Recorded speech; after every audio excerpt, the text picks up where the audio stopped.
Let me tell you about Philip, one of Jesus' first disciples who came from a small fishing village called Bethsaida. You know what's fascinating? He lived in the same town as Andrew and Peter, but his story is quite different. Picture this, it's just another ordinary day in Bethsaida.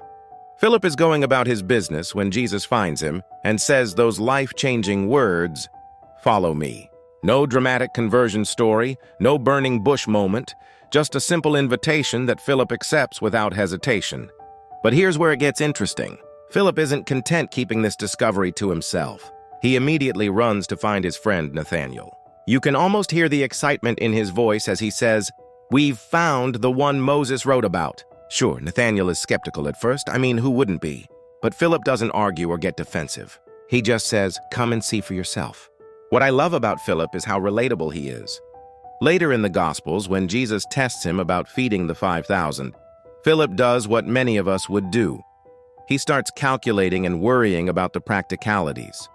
8 months' wages wouldn't buy enough bread, he exclaims. He's the kind of person who needs to see things to believe them, who wrestles with questions and doubts. There's this other memorable moment when some Greeks want to meet Jesus, and they specifically approach Philip.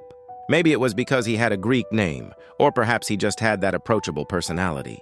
Whatever the reason, he becomes this bridge builder between different cultures. And you know what makes Philip's story so powerful?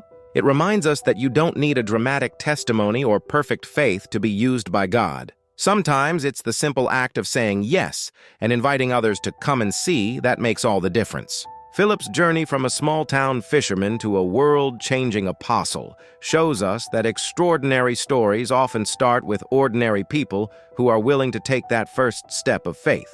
His legacy continues to inspire people today, reminding us that doubt and questions are part of the journey, but they don't have to stop us from making a difference.